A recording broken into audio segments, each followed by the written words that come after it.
Chicago, welcome into the Chicago Sports Podcast, coming at you live from Nashville. The Chicago Sports Podcast is brought to you by Goose Island. Goose Island is the official beer of CHGO. You can find one of their Chicago locations at gooseisland.com/locations. What's up, everyone? Hey. I feel like this is like Groundhog Day. I am Kevin Kaduk, not Bill Murray. I'm head of content at CHGO. Joined today, as always, Herb Lawrence. To my right, Andy McDowell. And Andy McDowell, a.k.a. Luke Stuckmeyer, to my left. Andy's a little bit better looking than you. A little bit more Ned Ryerson. Luke. Yeah, I am. Thank you. Ned Ryerson? People don't know that.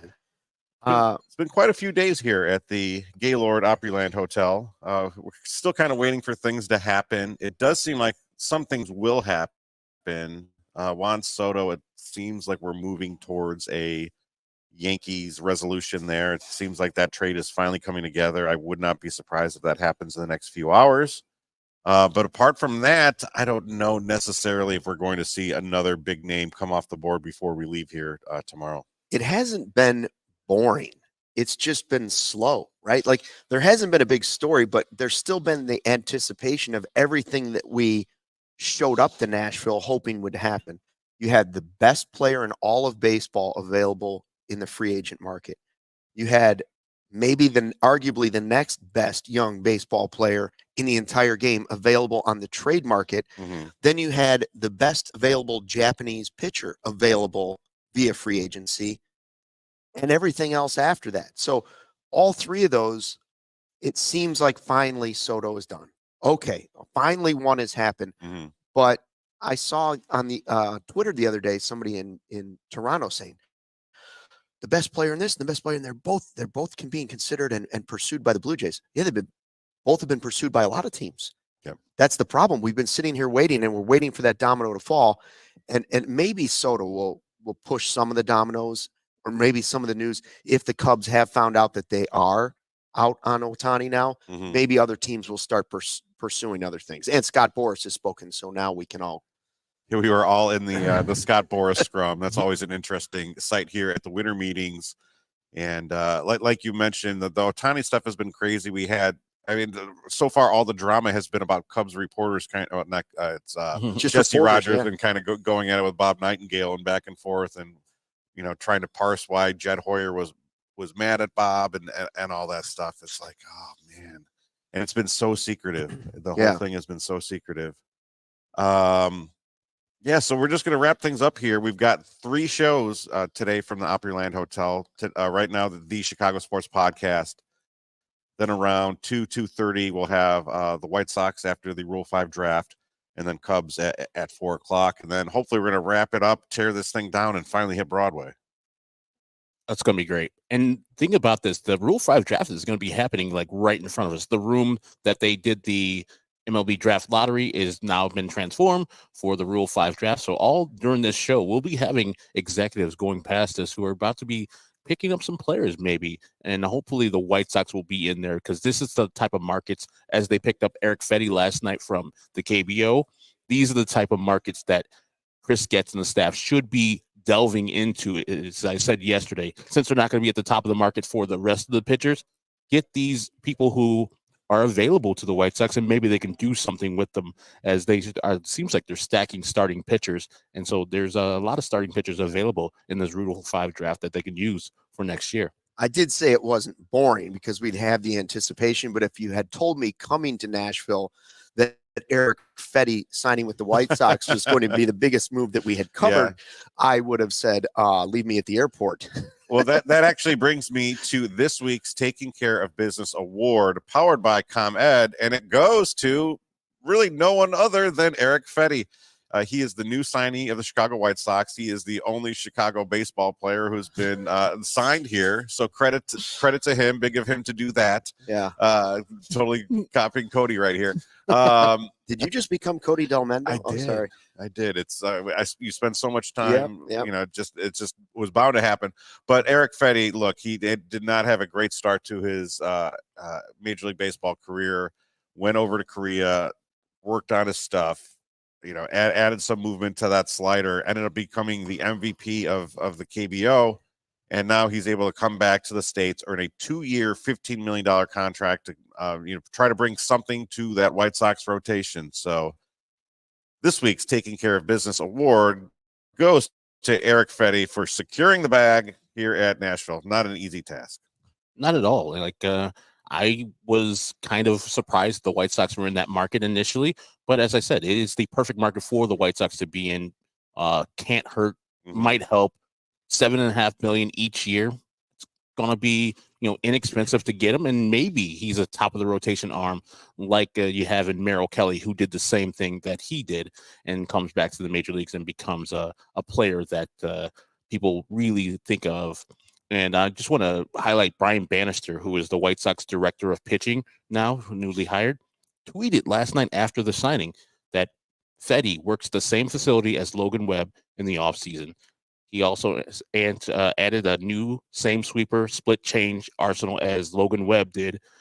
And he did not use these pitches in Washington where he was before he went to the KBO. And then he followed up with Ethan Katz and I, Brian Bannister, both with Webb when these adjustments were made. So Brian Bannister is a big time proponent, and he was part of acquiring this talent in Eric Fety. And you see the success that Logan Webb has had. This is the type of pitcher that they're looking for, with the sweeper and the split change, trying to induce ground balls, trying to induce weak contact and strikeouts. And these are the type of pitchers that they're looking for, missing bats all the time.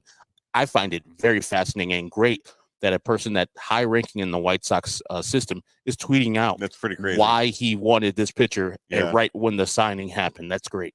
Yeah, Brian Bannister. He's always kind of been into. Obviously, he's always been a very analytical mind, but he's even during his playing days, he liked talking about everything and talking about his opinions and on baseball things and mechanics and everything. So, I mean, hopefully he'll be a great addition to the organization. And look, as podcasters, as journalists, we always welcome transparency. Are we ready to declare the White Sox winners of the winter meetings? Not quite. Not quite. Herb, what kind of grade would you give the Sox so far? They got Fety and they got a top 5 draft pick. That was bad for the White Sox getting the top 5 draft pick. I know it sounds weird, but it is. But good winter meetings for the White Sox, as no activity for most of the teams here. If they're grading on a curve, they get an A. They're the winner of the winter meetings. And we've been here as White Sox fans, the White Sox winning winter meetings in the past when they got David Robertson and Jeff Samardzija, Melky Cabrera. We know how that turned out. So winning the winter meetings is a White Sox tradition unlike any other. But this one was just, shrug your shoulders. It's a good signing. Nothing that's going to splash. Maybe by the time we're here next year with the winter meetings, we're like, man, that Eric Fety signing, God, what a great thing. They just got the Cy Young Award winner or something like that. Well, I actually have a quiz on past signings for you guys that we'll do a little later in the show. And the one thing I got from putting it together, it's not always the biggest money deals that pay off the most. So, I mean, you don't know what can happen. Obviously, we come here, we love seeing the big paychecks that people like Shohei Ohtani and Cody Bellinger are going to secure. But when it kind of comes down to it, it's like, how do you spend your money at the bottom of your wallet? That can make just as big of an impact as the top, because baseball is a team sport. You've got 26 players. You can every one of them matters, right? And every one of them has to stay healthy for 162 games to make an impact, and you just go from there. So it's really going to be interesting to see what someone like Chris Getz does in this position, where he's not coming to these meetings armed with a war chest. He did not just sign a manager for $8 million. He is coming into a difficult situation where he has to prove himself to a fan base that is not entirely in tune with what the organization is doing, through no fault of, I'd say some fault of his, but obviously it's a difficult situation for him to be in. So to come in here and find someone like Eric Fety and some of the other the moves that he's made, early on, to me, it's somewhat, I don't want to say promising, but I'm a little bit more open-minded than I was before. And I'm shocked that he actually has done the things that he's done as a first-year GM, who I've criticized heavily because of his, you're talking about there, his involvement on this failed rebuild. He was the farm director for this team. Mhm. So he has, blood on his hands, to use a phrase, for this failed rebuild. But I had low expectations for him. And so he's exceeding my expectations, but they were on the ground. Mhm. So maybe they're just elevated a foot up off the ground. But I'm shocked that he's doing a pretty solid standard job as any major league general manager. I was expecting some like turmoil. I was expecting some like jumping out to trade Dylan Cease as soon as he can. But no, he's holding his cards tight to his chest, and he's doing a decent job in his first month or two as a White Sox general manager. And they won 61 games last year. Oof. Obviously, it's not that hard to improve from 61 games, right? Correct. It's not hard. What would be a good improvement for you, Herb? Wins wise, like if you go from 61 to 71, I know it doesn't sound great, but yes, that's a 10-game improvement. And in the AL Central, I don't know if you have a chance for the playoffs, but you're only probably 9 games off the pace. So throughout that whole season, you're probably in there and thinking like by July, maybe 5 games out, and you're thinking, okay, maybe the White Sox can do some things as far as moving ahead and trying to get to the AL Central top. Or if you're 5 games out at July, you can say the Dylan Cease market's back open if you don't trade him here in the winter meetings or in the offseason, and say, we're not going to catch the Guardians, put in any AL Central team you want. So this is the time that we pay off on Dylan Cease and get a boatload of people, because there are a bunch of teams that are wanting him and desperate for the services of Dylan Cease. And you can get the players and the team and the players you want back from those teams, because they'll be more desperate at that time. But part of the problem is the expectation from the fan base is so low, right? Like, oh yeah, we know the White Sox aren't coming here to look at Yamamoto or Ohtani or trade for Soto or any of it. You go into it knowing that baseline, whether you like it or not, trading Dylan Cease would be the biggest thing the White Sox could do or not do. Mm-hmm. But okay, so they got Fety. I hope he does great for the White Sox. I really do. But I mean, that's vanilla ice cream without sprinkles, guys. Like, let's not get too excited about it. The bar is so low for what you expect the White Sox to do in the offseason. It's like they signed Benintendi, and it was the big move. Come on, like the bar shouldn't be. We shouldn't be talking about they got Eric Fety and he's got a new sweeper. And we also shouldn't be talking about Jerry Reinsdorf running off to meet with the mayor while he's here in Nashville. Like that's comical too. And on the other side of town, it's just as, I don't want to say the Cubs are disappointing yet, but they are flirting with the same type of disaster, if you will, that they did last offseason. Last year, it went down to the bitter end, and Jed admitted the shortstop started coming off the market. They made a big play for Bogarts. They made a big play for Correa. Didn't happen. They got Dansby. They saved face by getting Dansby. Now, it turned out to be financially maybe the wisest move of the bunch. Like for one season, for value, Dansby was a really good pickup. But he admitted it came down to the end where he thought, I don't know if we're going to get one of these guys. I came into this winter meetings and this offseason for the Cubs saying, if they don't get Ohtani, if they don't get Soto, or they don't get Bellinger, one of those 3 guys, okay, added to their lineup, it's going to be a massive failure, because I don't see the other path where they're going to improve their offense enough to make them a legit playoff team. I know they were only 1 win behind the Diamondbacks, who went all the way to the World Series, but you feel like they need that big bat, and I don't know where else they're going to go get it. I couldn't agree with you more, Luke. That is the very definition of going to get Craig Counsell. Like, you go and get that big time manager and then match him with a big time player.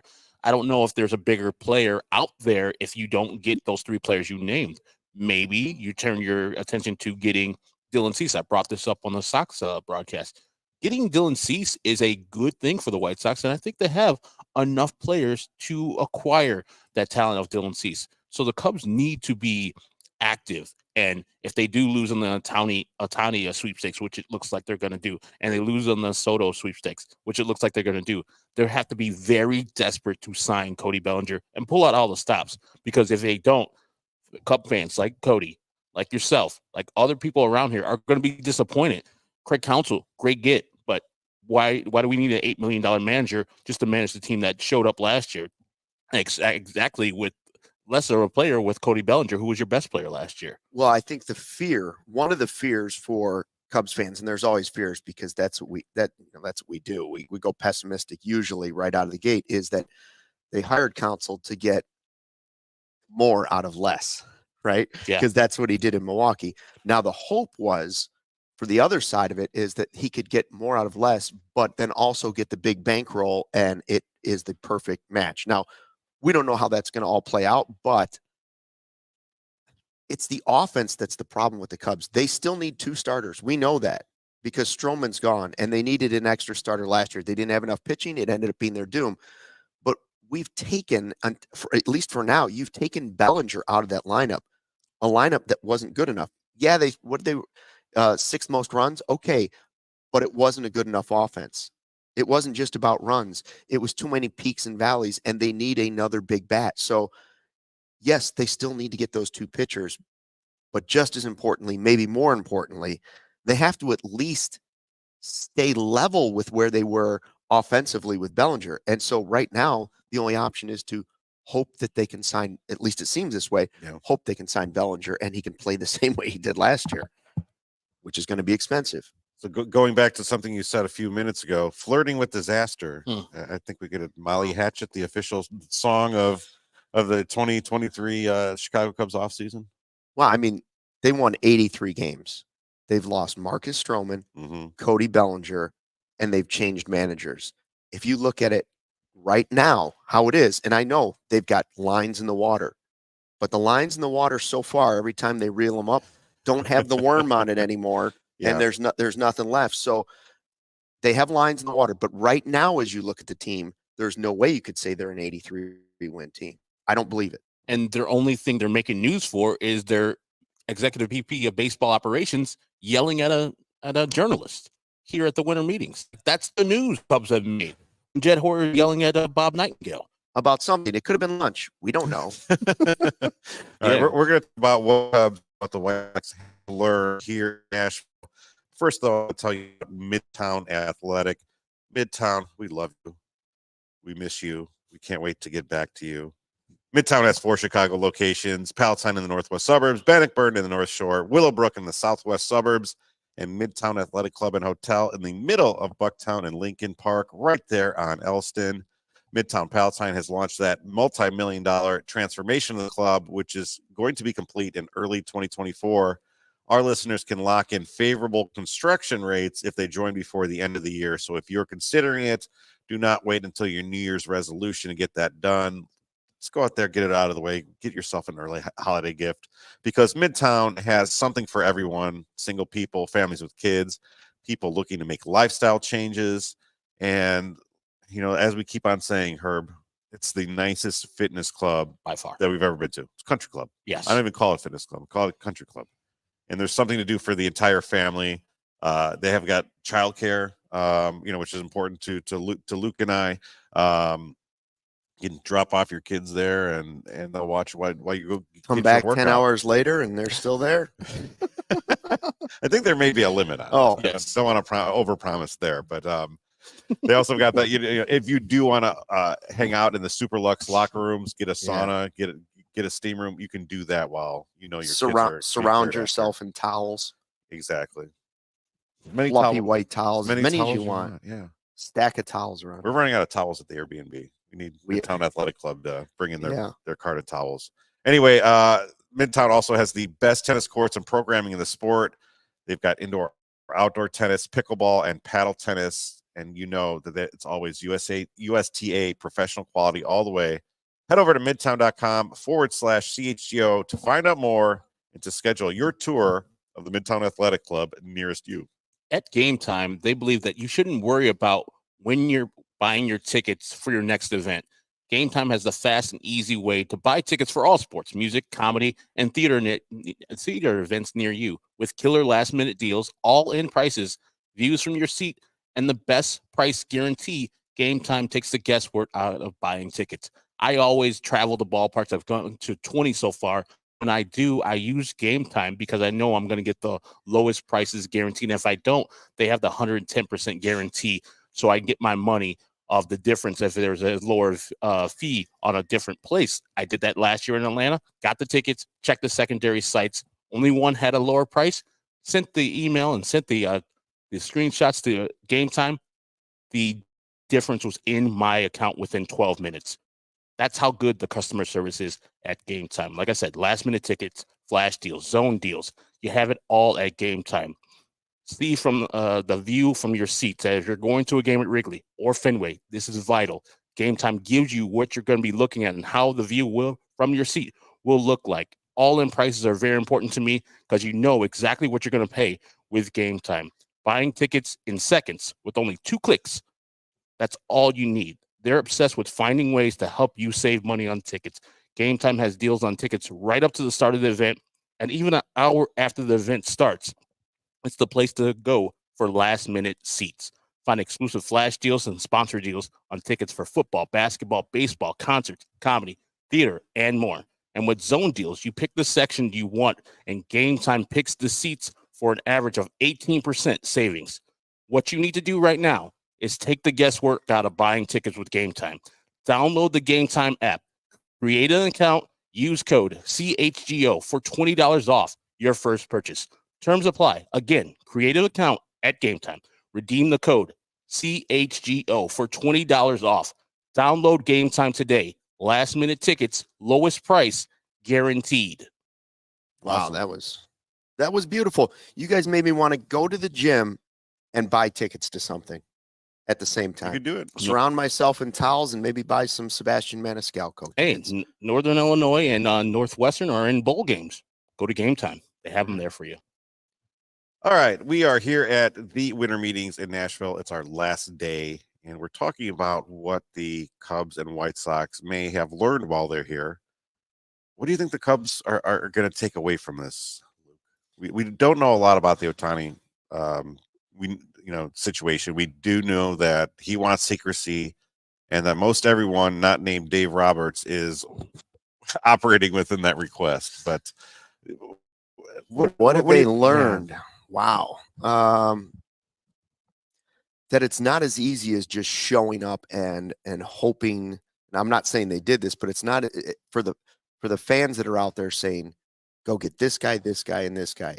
The process has a timeline that you don't always dictate, especially if you're not just going to say, here's $800 million, which we know they're not going to do. So when you're that team, you have to be creative and you have to have backup plans. Now, we hope that if they are indeed out on Ohtani and the Soto deal is official with the Yankees, then we hope that those backup plans are ready to be amped up. Because my belief was always that until Ohtani happened, they had to wait for 2 paths. One path was we're going to spend $500+ million on Shohei Ohtani, and then we've only got this little bucket of money, or we're going to not do that. Now, you're not just because you were willing to whatever you were going to spend on Ohtani doesn't mean that same amount of money is available in road number B, path number B. But it still should be a healthy amount of money for fixing the team. And hopefully you are ready to, you've laid the groundwork at the GM meetings at the first few days here so that as soon as that happens, you are able to act quickly so that you're not left sitting on your hands. I think they already knew that, but if they haven't, they've certainly learned it now. Yeah. Do you think that they're going to have to readjust their expectations on the flight home? They probably were going to have to do that anyway. Even if you got Ohtani, there's still, even if you were to sign Shohei Ohtani, which now seems very likely to not happen, there still was a lot of work to do on this team. Like I said, you still need 2 starting pitchers, one a frontline pitcher because Ohtani is not going to pitch this year, and you still need a middle of the order bat. Now that you would have fixed with Ohtani, but who's playing first base? Who's playing third base? What's Christopher Morel going to do? Like, they still have a lot to figure out, and I think it's probably, I don't want to say it's unfair, but I think it's very, very, very unlikely that even 3/4 of those questions will have answers by the time you get to spring training. Yeah. If their haul is headlined by, let's say, Rhys Hoskins, Tyler Glasnow, what's Cubs' reaction to that going to be? I would say not great. Not the Glass Now part, but the part with Glass Now is that it's a 1-year rental. Yeah. And Hoskins likely would be a 1-year, maybe. I mean, maybe he'd take a multi-year deal, but my guess is he's looking for a Bellinger type bubble deal that gives him the chance to reset the market for next year. So when he shows up here, Right. there's a big bidding war for him. Those would be 1-year fixes. So that doesn't really solve anything for me. And I don't know that his bat has gone from like 28 homers to 17 home runs. The end of the season for some of these guys that they're talking about replacing with not great. So I don't know what their path is. Maybe if Yamamoto is not too expensive, that at least is a multi-year fix. I don't love the Hoskins is just kind of like a premium, stab, like, elevated version of Mancini or Hosmer, right? Yeah, and I don't hate it. I'm not saying I hate the move. Mm-hmm. It's just that other good moves.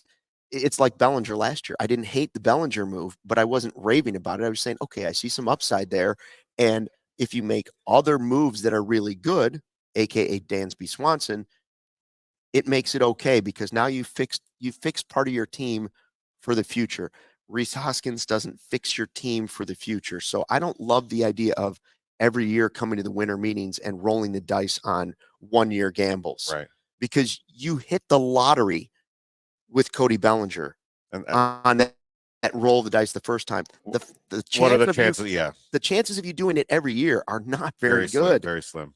And I think too, like people compare the Rhys Hoskins deal to the Cody Bellinger deal, and I bristle at that because Cody Bellinger is a past MVP Rookie of the Year, and he was 27 at the time, so it was worth the gamble. And I tweeted out as such: "This is a great move for the Cubs, a low risk, high reward move for Cody Bellinger." Now, Rhys Hoskins, decent player, has had some good success with the Philadelphia Phillies, but it's not the same as the Cody Bellinger move because you know that Cody was trying to reestablish his market, and he was a young player where you know that he was trying to get back up to the level that he was before. Rhys Hoskins, if he gets back to the level he was before, what does that mean? Does that make the Cubs infinitely better? Fine. It's fine. All right. But Cody Bellinger, that move last year was the exact move that teams should be looking for, and the Cubs especially. And that's why they get to go all out this year for Cody Bellinger. Like, took out all the stops, do whatever needs to be done for Cody Bellinger. Even if you need to bring up, hey, man, we were there for you when you were down on your luck. And we they are. We offered you a life raft. They're. And now you're back up on the boat in a yacht. Think about us now. Come on back. Hoskins also isn't even remotely close to defensively what Cody Bellinger is at multiple positions. Mm-hmm. So that's not going to, if that's a trade-off that happens, that is not apples to apples. That's apples to cherries. Which one's better, Luke? Apples.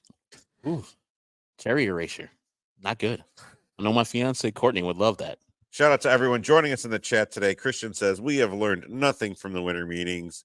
Gary says, we learned the Cubs will have bad off season. Come on, Gary. It's only 2 days. Heading into 3, but it's a long off season. Long off season. Hey, I agree. If the Cubs come out and their biggest free agent acquisition is Counsell, terrible off season. Yes. But, again, it's not over. Herb, what did the White Sox learn here? They learned a valuable lesson. They're in markets like the KBO, like they had never been before. Having these players or having these people in the front office, like Brian Bannister and Josh Barfield, giving them a different perspective than they probably would have in the past with Kenny Williams and Rick Hahn. So they've learned that their general manager is a steely guy. He's listening to the people he hired to do their jobs, and he's acquiring talent that the White Sox need. Yes, they're not at the top of the market, and yes, this move might not work out. But as I always say, this move and all the moves that he has made so far with the Aaron Bummer 5-1 trade, they can't hurt. They all can help. Right. The White Sox had a dearth of starting pitchers, both at the major league level and through their minor leagues. And their AAA, they had like 2 starting pitchers in 2022, the whole season.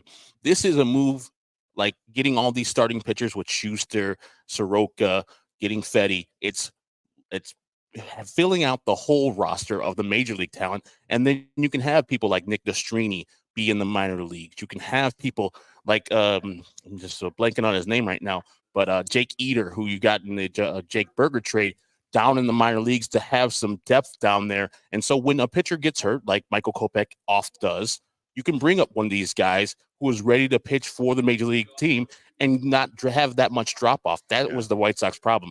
Depth at the starting level, depth at the major league level, all those things. So they learned that having depth is not a bad thing, and having those middle to lower free agents is a good thing to level off your club so you're not at the bottom of rankings in the major leagues and the minor leagues. I think they also just learned a lot about the value of Dylan Cease. You come here and you have 29 other clubs that you can theoretically talk to, right? And they are all within, they're down the hallway, they're on the next floor, they're in the bar, they're in the restaurant. You can have those conversations. So I think they came in here knowing that they have a very valuable trade chip if they so choose in Dylan Cease. And I think once they've had these conversations, they can say, okay, well, we know this is, how the Reds feel about him. This is how the Dodgers feel about him. Maybe this is the Orioles or what the Cubs feel about him. And they can go forward and look, I mean, the winter meetings, it's set up. It's a 2-3 day event. It's sexy. It gets headlines. It gets us down here. But so much of it is about just being a starting point. And when you control someone like Dylan Cease, you can go back and now start pitting these guys up. And as the market starts to develop and other guys start falling this way and that and start falling out of the equations or being options for teams, now you can start squeezing it and start getting a little bit more. And you've got a guy is going to be cheap, who 2 years control. And if you want to make that move, you can do it. So I think the White Sox go back and they've got notes on every meeting that they've had about Dylan Cease. So to me, that's a good thing. Apparently, Jerry Reinsdorf has notes with Nashville city mayor. That came out today that he's over there talking with the Nashville mayor, which we're going to talk more about that on the White Sox show on at 2:30. But initial reaction to that, I guess maybe I know what you're going to say, Herb. Luke, what is your initial reaction to that about Nashville? Yeah. I mean, Arlington Heights is nicer than Nashville. I'm just going to say it right now. The Bears want to play, a game of chicken. There you go. Yeah. The team to Arlington Heights, if that's what you want to do. I listen, I don't think they have a hockey team here. Does great. They have a football team, who that they just gave $1.26 billion in public funding to keep them here. Yep. So do you really think they're going to write a check and say we're going to write a check to get a Major League Baseball team here? No, I don't. There's no way. And look, Nashville's a very nice city. It's a growing city. I can't say I've been blown away thinking this is a city with a lot of money. Like there's other improvements that need to be made here. Like I just don't. I don't know that it. There's a lot of cities in Major League Baseball that I'm not sure actually fully support their franchise. Like the Cubs are the unicorn, right? They're one of the unicorns in baseball. Whether the team's bad or good, you're still going to get at least a half full house, and on the weekends, it's going to be full. It's like the Cubs, the New York Yankees, the Los Angeles Dodgers, and Angels. Angels still draw pretty well. Red Sox, Cardinals. Phillies have to be good for them to get numbers. So yeah, I just don't know how I don't know. What's this town known for? Nashville. What's music, and what brings people here for tourists? Hot chicken, and bachelorette parties. Yeah, as I said earlier, you think Becky and them are going to a Nashville Sox game? You think that let's in between all of our drinking on Broadway, let's go over there and watch a mediocre team play baseball in Nashville. Now wait a minute, right there, Herb. Becky and Karen might be just as into baseball as they are into music. Hey, I'll tell you, but they didn't come here for the baseball. You can do that in Vegas. Like Vegas is a sports town now. I consider that a sports town, and people are doing the comparison of Oakland moving to Vegas from Chicago to moving to Nashville. I was like, I came to Nashville. I have not had any hot chicken. None. I've not had any interaction with a bachelorette party. We haven't gone on Broadway yet, and I've had very little baseball so far. Yeah. So yeah, other than that, things are going great. It's Jerry doing his due diligence, but it's also he wrote in the book, and I think he also talked about it in a sports conference in the 90s. What his leverage play is is the thing that he did in the 80s, in the early 90s, where he gets Big Jim Thompson and the Illinois legislation worried that he's going to move to St. Pete. Yeah, but nobody in Illinois is worried if the White Sox leave. No, they're not. But he's trying to play the game has changed on Jerry. Nobody's sitting around saying, "Oh man, if the White Sox leave, what's it going to do to the city of Chicago?" Nothing. But think about it. Jerry hasn't changed. He's still in that same cocoon of the 80s, and that worked for me last time, so I'm going to do it again. And like you said, Chicago's like, go get your ass to Nashville. I don't give a damn. And we're not going to build him a stadium. He's a billionaire. Build your own damn stadium. If they want to build a 1 point whatever billion stadium down here in Nashville, I'll never be a Sox fan again, and enjoy your Nashville Sox. It's not going to be great down here, but you're moving from a market of 9 million to 2 million. Enjoy.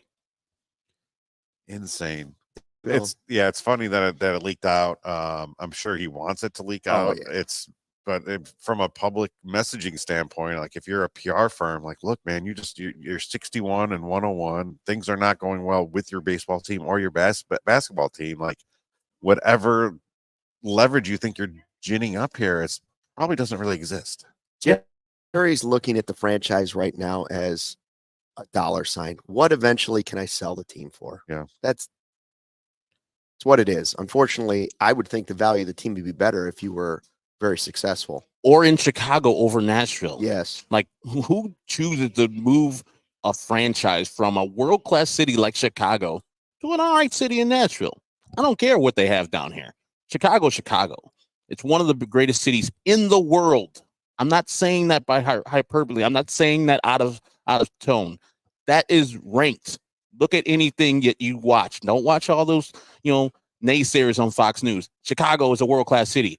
To move to Nashville, that'll be the dumbest move any business person would make. He's probably just doing his due diligence and trying to drum up some interest in Chicago. But like you said, it's not going to work. Yeah. Already on Twitter, people are like, "Bet, go ahead, enjoy Nashville. We've been down here. It's all down here is like Airbnbs.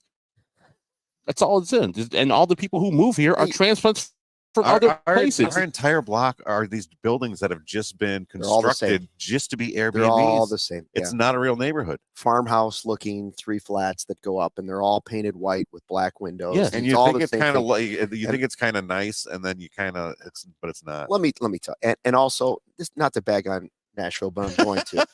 Please. The honky tonks are just Wrigleyville in Tennessee. That's all they are. Thank you, Luke. And Wrigleyville is a tiny little piece of Chicago. I'm not saying there's not great music here, but I'm going to tell you also, the hot chicken's overrated. Very much so. It's overfried. Take me to Harold's. I'll show you real chicken. I'll show you real chicken. I'll take you to Harold's. I'm going to try hot chicken again. I've tried it before. I was not impressed, but if that's what you're selling, it's not that great. If you want a bunch of batter with a tiny little piece of chicken inside, that's what you're looking for. Well, you didn't go to the right place. You got to go to this place. No. I went to Hattie B's. I've been to Hattie B's. I tried it once and I was like, that's enough. Well, Luke, you didn't go to Prince's. The best thing I've eaten here. The best thing I've eaten here is still why like no matter what, whether it's Chicago deep dish or Philly cheesesteaks or Nashville hot chicken. There's always it's never one place. Kansas City barbecue, Gates versus Arthur Bryant's. Yeah.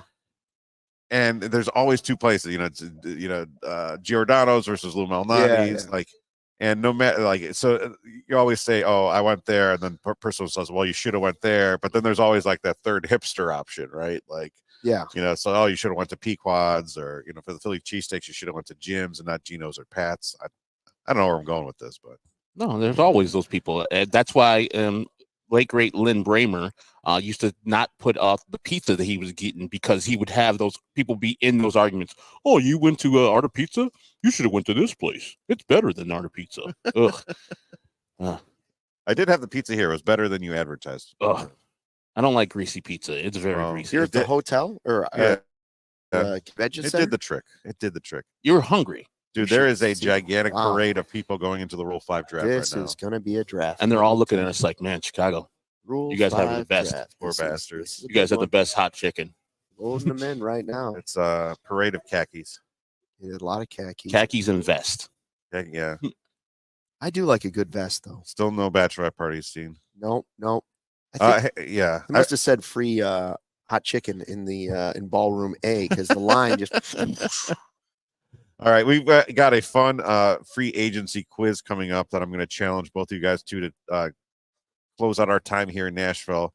But first, I want to tell people about ComEd and electric vehicles because it is getting easier than ever for businesses to switch to electric vehicles. That is something we can all get behind for the health of the planet and for the well-being of all of us who share it. Yeah, the electric grid is evolving to meet your cleaner energy needs. As we all move with confidence toward an electric tomorrow, whether you have one delivery van or a whole fleet of shipping trucks, ComEd can help guide you to make the changes that make sense. So, Herb, what should business owners do if they want to do this? I am so glad you asked me. You can go to comed.com/clean to learn more about the resources, fleet rebates, infrastructure incentives available to businesses to go electric. If you own a business, don't wait. Start making your plan today to switch to electric vehicles. Good for business, good for the planet, good for all of us. Go to comed.com/clean. Did you say comed.com/clean? Indeed, I did. Go now. See how electric connects us to a better way of doing business and a better future for generations to come.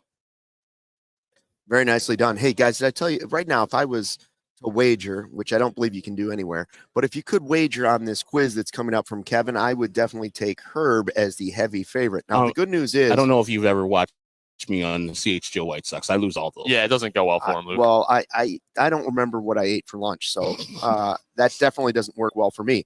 Circa Sports keeps as little money as possible on large market bets, and here's what I love about them.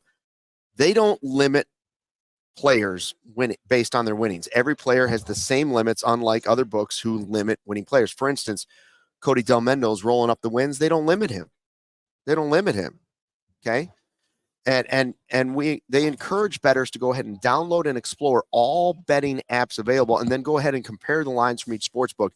But the best part is that they've got actual people. If there's a problem, they've got actual people taking care of it. They're not sending a bot after you. There's nothing worse in the world, no matter what it is, than needing help with something and then having a bot be, "Hey, Luke, what can I do for you?" And then you type something in, they're like, "Hey, Luke, what can I do for you?" Like, just give me a human. Human. Circa gives you a human, and all aspects of the app are being run by the same team that runs the main Circa Sportsbook at Circa Resort and Casino in Las Vegas. So download the Circa Sports Illinois app at circasports.com/Illinois-app to sign up today, and also be on the lookout for Circa events, watch parties, and tailgates. If you or someone you know may have a problem with gambling, call 1-800-GAMBLER. That's 1-800-426-2537. Text GAMB 833-234 or visit areyoureallywinning.com. Oh, the over-under on amount of people filing in for the Rule 5 draft, you should have taken the over. Oh my God. We got a Clint Hurdle signing. It's much more than the draft lottery, which was held in the same room. There is a droves of people heading to the Rule 5 draft just to learn who's I didn't even even know picked. this many people were here. And apparently we just saw Tony La Russa walk past. White Sox advisor, I guess. He looked well too. Yeah. Here comes Bob I didn't see Nightingale. him. Bob Nightingale's going in. Yeah, Jake Mintz from Cespedes Barbecue. Cespedes Family Barbecue is in the house. Him and Jordan Schusterman do good work for those people. But yeah, the who's who is here, including our guy. Cody Del Mendo's about to walk in with what looks like Bob maybe a Nightingale. hot chicken sandwich from somewhere. Hopefully he doesn't trip over our set. Don't mess it up, Cody. Credit to All him, right. he did not. Chicago free agency history Oh, quiz. yikes. This is how it's going to work. This is going to be so bad. I am going to name the year. I'm going to name the length of contract, and I'm going to name the dollar amount. You're going to tell me who signed it. Okay. People in the chat Chicago player. should come out. Yeah, it's a Chicago. I will tell you if it's the Cubs or the White Sox. Okay. The year that I tell you is the first year. So it's like if the person signed at, let's say, the 2023 meetings. Yep. I will say 2024 because that's your follow. Yeah. Yep. Okay. So you want to do Cubs or White Sox first? There's a assistant general manager, Josh Barfield, walking in right now. Well, Herb should be the home team because we're in Nashville. Well played. Well played. So I'll go first. All right. This is going to be. Oh, you're going to go to the Cubs. Okay. This is so bad. Yeah, I'm the visiting team. Herb's home here in Nashville with the White Sox. Okay. 2008. You want to give you the position too? Would that make it easy? No, Let's see how it goes. Don't and you embarrass might me have to give anymore. us clues. Just keep it what it is. I want Gary playing along in the chat. 2008. I'm trying to think where I'm at. Okay. 2008, Chicago Cubs. 4 years, 48 million. Yep. I got this. That's the former White Sox pitcher. No, it's not. He is a former White Sox. Yeah, he's a pitcher. No, outfielder. Former White Sox outfielder. In 2000, 4 years, 48 million. 2008. So this is the year they go ahead and win the division and fail. White Sox outfielder. Not a White Sox. He would go on to play for the White Sox. I'm asking you about the Cubs. Cubs signing 4 years, Right? $48 million. I know it's a Cubs signing, but my mind is just 4 years, 48 million. Guy ended up with the White Sox. I am stumped too. I do not know. Cody, you know this one? 4 years, 48 million. Who did the Cubs sign in 2008? 2008. I'm absolutely So he would. This player would have been on a good team. Yeah, he had a great first opening day. Oh, I got it. Kosuke Fukudome. There we go. Ding, ding, ding. Oh, yeah. I forgot he played with the White Sox, so All that right. threw me off. Let's go 1 year ahead. Another Cubs outfielder. This is going to be so bad. 3 years, 30 million. Oh, that's Milton Bradley. There we go. 2001. 4 years, 2001. 23.5 million. One of the most reviled Cubs signings in history. What was the amount? 2000. 4 years, 23.5 million. I don't think he didn't see the end of it. I don't think. 4 years. I got you. Most reviled. Who is If it? it's reviled, I'm thinking Jeff Blauser. Nope. Ah, damn it. 4 years. It's before Marlon Byrd. Which position does he play? Obviously, Milton Bradley was Catcher. They paid big money for a catcher one off season in 2001. I'm not sure who I would know this one. A catcher for the Cubs and a free agent. Because deal. eventually they go to Soto, but prior to Soto,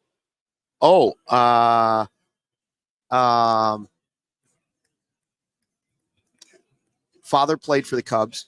Yep. Oh, on the right track. Hundley. Todd Hundley. There we go.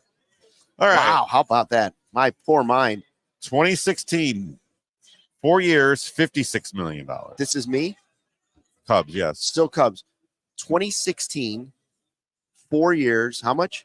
56 million. Dexter Fowler. I'm going. 4 years was too long. I was off on that. 4 years, 56 million for a Cubs player in 2016. What position? Would give it away? Utility man. Oh, Ben Ben Zobrist. Zobrist. Yeah, Ben Zobrist sitting with people where you were We just yesterday. talked to him about the process yesterday. Okay. Can I get half credit on that? Yeah, sure. 2015. 2 years, $5 million. What position? I'm not going to say. 2 years. 2 years, $5 million in 2015. Cub signing. John Lackey. Good guess, but no. He didn't come there for a haircut. No, he didn't. 2 years, but only $5 million. That's a small. Is it amount. like Dexter Fowler? It's like backup catcher no, money. no. Yeah, Oh, did you just give us a clue that he's a backup catcher? it's not Miggy Montero because it wasn't that. Was Miggy Montero? No. Miggy Montero was more than that. Man.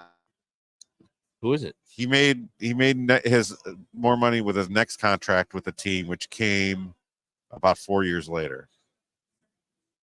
Is it David Ross? It's David Ross. There we go, Steve. Oh, you're saying catcher. See what I'm saying? I eat the Cinnabons for like 2 days and my mind just goes to mush. 2007. Alfonso Soriano. Right in front of us. years, Backing up The you guys. answer is 136 Soriano. million, yes. Soriano is the answer. Before you guys can keep on going, we got Scott Reifert, head of media relations, talking to Chris Getz, general manager for the White Sox, right in front of us. Does he want to come on the show? I mean, not with Scott Reifert right there. Probably can't No, ask it's him.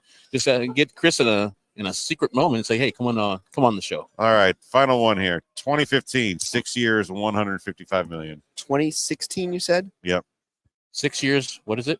155 million. John Lester. There we go. Boop, boop, boop. That was for Corey Friedman. All right, White Sox part of the quiz. How many did I get right? I don't know. 2. No, it's more than that. No, 1, 2. Soriano. Dude, there's like legitimately probably 2,000 people in this ballroom Oh right my! now. And they're all walking right past us, We were like literally by ourselves here for the entire. and they're all 3 looking. days. What the hell Yeah. is this? By the time this is over, they're going to call that room the COVID Corral. I'll tell you one thing too. It's not. Packing them in. It's not a pretty crowd. I'm gonna wave to Chris Getz if he turns around here. Nope, they just went into the thing to make their draft picks. And this would. I expect Chris Getz and the White Sox staff to have a player out of this Rule 5 draft. If they don't, it'll be very disappointing. This is like worse than a frat party. The ratio here. All dudes. As my guy Jason used to call it, a lot of hard legs here. A lot of hard legs. All right, Chicago White Sox. Mhm. Start off with an easy one. 2022, 5 years, $75 million. That is the great Andy Benintendi, right? Oh, 5 Yeah. years, 75? Yeah. Andy Benintendi. 2011, 4 years, $56 million. That is John Danks. Nope. 2011, 4 years, $56 million. Yep. Melky Cabrera. Nope. Jeff Samardzija. What Nope. was the year? 2011. Yeah. Chicago White Sox signing 4 years, $56 million. What position? DH.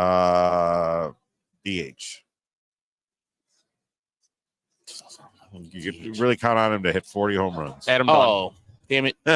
Steven got Adam. Adam Dunn. I literally went to his first game in Cleveland where That he had a went home well. run. That went well. Yeah. 1981, 5 years, $2.9 million. That is Carlton Fisk. There you go. 2005. Yep. 1 year, $2.5 million. I think it's, yeah. Jermaine Dye. No. More than that. AJ was a trade, I believe. No, it was a signing. Oh, was it AJ Brzezinski? AJ, Okay. I think. AJ Brzezinski. 2005. Yeah. Okay. 2 years, $10.15 million. Can I go Jermaine Dye again? Jermaine Dye again. Yeah. Okay. 1997, 5 years, $55 million. 1997. Oh, Albert Bell. Yep. Largest contract at the time, I believe. Is that Jim Henry? It is. Jim Henry in the house. Seeing him. Where is he? Right Right there. there. And just walk past there. Oh, yeah, I see it. Saw the back of his head right there. 2020, 4 years, $73 million. 2020, 4 years, what? $73 million. Yasmani Grandal. Your guy. Yep. And the final question, 2014, 6 years, $68 million. 2014? Yep. 4 years, 60 million? $68 million. I'm going to go again with Melky Cabrera. Nope. God damn it. What position did he play? First base. Oh. 14. Oh. Damn it. Jose Abreu. I'm so disappointed in myself. Even I knew that one, Herb. I'm so disappointed in I think myself. I might have at least held my own on that. Yeah. Maybe. It was kind of a fun little quiz. Yeah, Walked I down just memory knew I lane. wasn't going to be good at it. I did like seeing seeing the amount of signing, the amount of money that AJ Brzezinski and David Ross signed for, and Ross the was good. impact that AJ Brzezinski ended up he signed 2 deals after that one, so he ended up making his money. I mean, he was in a tough spot after San Francisco. Minnesota and San Francisco. Yes, he So, was. When you have a solid core, it should be easier to add pieces that can have an impact at a lower price, right? Yeah. Obviously. And so, adding Montero was under the radar for the Cubs, turned out to be huge. Adding David Ross under the radar turned out to be huge. The White Sox had those guys too, but neither of the teams in town right now are at that level. They still need to be reeling in big fish first. Now, this is the most activity the Winter Meetings has ever this seen. Rule 5, yeah. Ever. I'm telling you, there's free hot chicken in there or something. My goodness. It's like a filled ballroom. It's like gushing out of the doors right in front of us. And Yeah. I don't know if they're picking up on the microphone because Steven's good at his job, but the conversation is just buzzing for who's going to get picked in the Rule 5 draft. It's not that exciting, guys, but everybody from the Winter Meetings is in the room right in front of us. I thought everyone had gone home, but apparently I was No. wrong.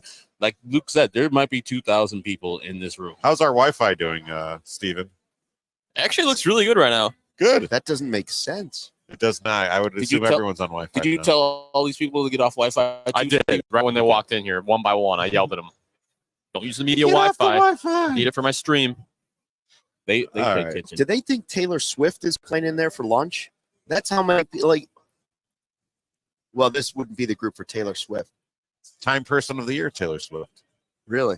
Noted Kansas City Chiefs fan. Yeah, it's right here. And she clapped back at the fans who were giving her grief on the internet. Dads, Brads, and Chads. That's great. We have Love jinxed the internet connection, by the way. It's gone. All right, let's wrap it up here.